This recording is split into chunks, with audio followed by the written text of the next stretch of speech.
Welcome to Diagnostic Manager Academy class number 1. This is the overview class. We're going to look at things from a pretty high level today. And then in the following weeks, we'll dig a little bit deeper, go through an installation, and then review some advanced configuration tactics in the final session. In today's session, first off, welcome. My name is Roy. I'm the lead support representative for the Diagnostic Manager tool and the backup tool.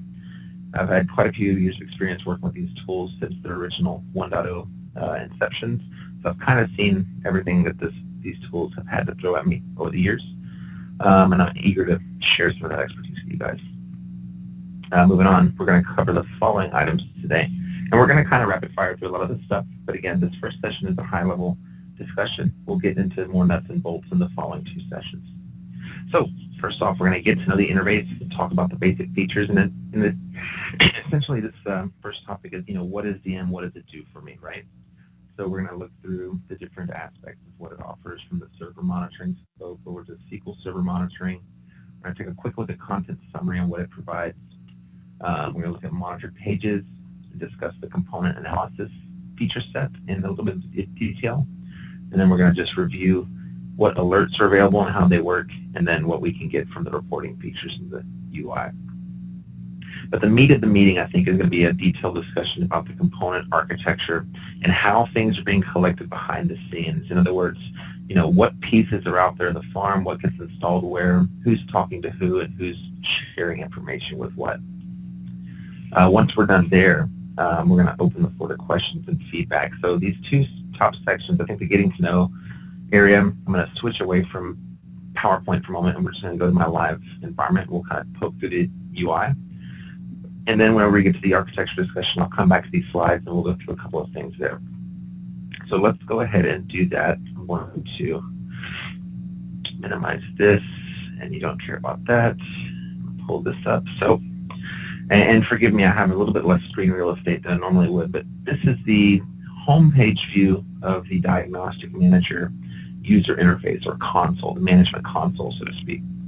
Right off the bat, we see a couple of nifty little links to get us started doing things, but the big thing we see is some wow metrics, I like to call them. It's just some top-down, high-level idea. Right off the bat, I know that I have 2 farms that are in a critical state according to the alert thresholds that I've configured. I know I've got 5 total servers that are in a critical state, again, according to the alert thresholds that I've configured. And I know that I've got 1 page that's in a critical state. So now I've intentionally, set these alerts to be pretty strict, just to give you the idea. I mean, this is really the real value add to this tool. At a glance, immediate understanding of what needs to be looked at in one fell swoop, right? I can actually minimize that information. And then below, we actually see some active alerts. So right off the bat, I see that my max server memory is high on a farm called SharePoint 2013 and a server called SQL. And then a value for that metric. So, I mean, hopefully this gives you an idea. So the point of this tool is to give us huge amounts of information right up front so we know exactly what we need to dig into. Getting a little deeper, I mean, this is just the home page. We can jump and look at specific farm scopes. You can see on the left tree view here, I've got 2 farms configured in this tool, one called 2013A, one called 2013B. I'm going to expand 2013A. I'm just going to select that top node. That top node will essentially, the overall theme you'll see as we go through this tool is granularizing down the tree, right? When I select this farm scope, I'm now seeing alert information specific to this farm. I see that I've got 3 servers of this farm in critical state. Got a bunch of data out there. I can see an overview of the content over time, a quick rundown of, configuration data, what lives where, et cetera, et cetera. This ribbon is pretty consistent throughout the entirety, you'll see, but we've got some quick links to get us to some specific aspects of the farm, and some tools to actually generate and collect metrics on demand. Over in the pages view, I can look at an overview of my pages. Don't have anything set up for this farm, but let's just move down the tree here. So the multiple scopes from which we collect, that's really what this all boils down to is DM. We're collecting data from various points across the SharePoint farm. The first point or scope would be the server scope, and this is going to be stuff at the OS level. Obviously, we have multiple servers in our farms, and we care, what the metrics look like on the OS for each of those servers. For instance, is the memory high? Do I need to put more CPU? Do I need more CPU power, et cetera, et cetera? The server scope is where we get information regarding those bits. So selected, you can see I've got 3 servers, one of which is a mail server. I don't necessarily care too much about that one. One of which is SharePoint 2013A, which in my farm acts as an app server and a WFE, and as well as a search server. And then I've got a server called SQL, which is essentially my SQL Server host hosting all my content and configuration databases for this SharePoint farm. As I drill into this scope, I can get more granular and take a look at specific metrics particular to each of these server scopes, and then even farther to view specifically the resource stuff, i.e., memory, CPU, et cetera, et cetera. We have these fun little graphs that give us snapshots of the metrics collected data points over time. We've got a web scope where we see stuff about ASP requests, content or current versus maximum connections, ASP cache size, things of that nature. We've got a SharePoint scope where we see specific metrics in regard to search, indexing, etc., Excel calculation. I don't have indexing set up on this particular server, so as you can see, that option is grayed out. My Excel calculation services are, so I'm getting specific metrics from there. All this stuff, by the way, is coming from WMI. These are all WMI metrics. WMI has some SharePoint specific metrics it offers, and we pull those to get these data points. Then down in monitored pages, if I had any pages I was specifically monitoring, they'd show up here. I'll show you some of those in the other farm. Moving along. Now that we've looked at things from the server scope, and that's a physical server scope, we can now look at things from the logical SQL Server scope. In other words, I can see my SQL Server metrics from the perspective of SQL. So this view is going to give me things particular to the SQL realm, i.e. it'll break down logical structures. For instance, it'll identify the cluster and the physical nodes of a cluster if there's a cluster in place. But in general, it's just going to give us a lot of data specific to things we might care about in the SQL realm, i.e., database file size, log growth, fragmentation ratios, things of that nature. It's essentially kind of almost the same information from the server's scope, but again, it's just grouped and compartmentalized into a specific SQL Server-centric view, right? So as you can see here, we can view information about our databases, fragmentation, collected, et cetera, log size.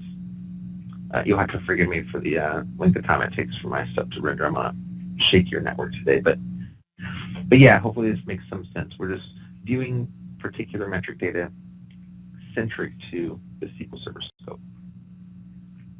The next scope from which we're collecting is the content summary.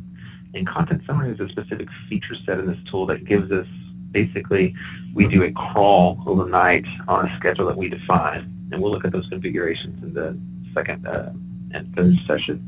But essentially, it does a crawl of your content at a configured point in time and gives us an indication what content lives where. As you can see, this is broken down by web application and then furthermore by site collection. But if I select at the highest level of the web app, when this renders, we'll see essentially a breakdown of what all content is out in this web app. For instance, how many site collections, how many websites, managed paths, et cetera, and then over time. Now the current value, yesterday's value, 7 days ago, 30 days ago, right? We can break that down into site collections and look at the data points over time and see how many things are where.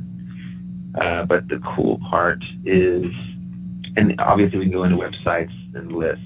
The cool part for me is the document composition view, which gives us an indication, actual file extension types. How many documents do we have?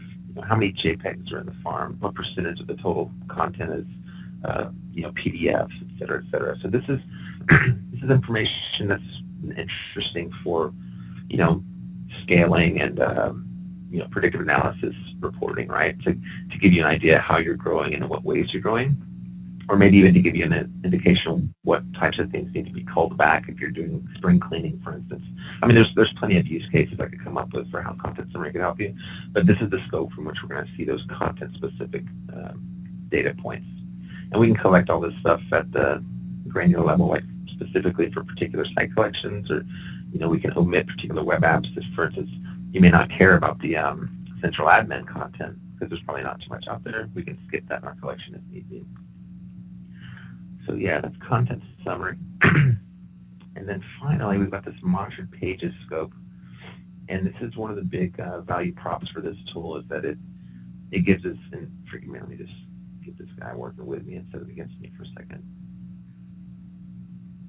But monitored pages gives us views of how quickly or efficiently our pages are rendering. I'm going to scooch over to the other farm real quick so I can show you. I've got one page set up there. Right, so I've got one test page set up, and right off the bat I can see immediately if he's in the green or red for load time or component.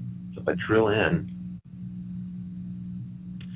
I can see that the page loads on average at 302 milliseconds. I can see that on the 15th I had some latency. It was lagging on the 15th for whatever reason.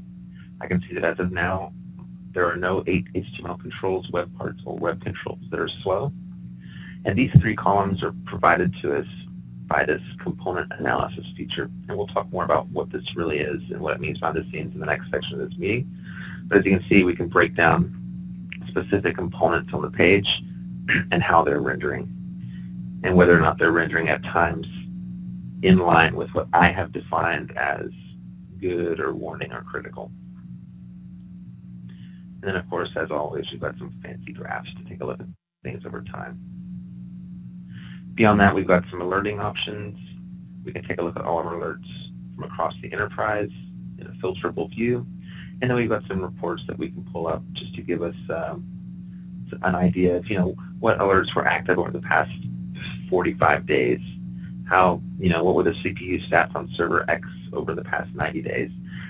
A lot of baked-in reports that'll give us some good snapshots of how things have been viewing over time. And that's kind of the crash course. I know it's a lot of data at one time thrown at you in one fell swoop, but that's really the basic crash course of what this tool offers and how it looks, right? So we've got this fancy console, and the idea here is give you the ability to quickly and easily identify where I need to look, and then give you the means to drill in and identify those specific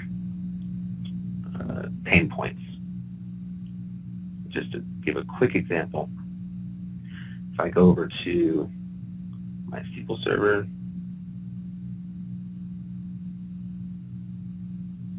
sorry, my network is slow. I see on my dashboard that I've got some critical alerts in configuration. It immediately pulls up what's going wrong. And this particular one is just a Boolean alert I've configured to let me know if and when a SQL Server instance is hosted on a virtual server. I chose to have that enabled. You don't necessarily have to. Max server memory is high. I can double click that. It takes me right to the graph so I can see over the past 7 days, for instance, where's my memory been. So yeah, the idea is to empower administrators to get to the data they need to see to troubleshoot and identify issues, or just to provide uptime reports over time to management, right?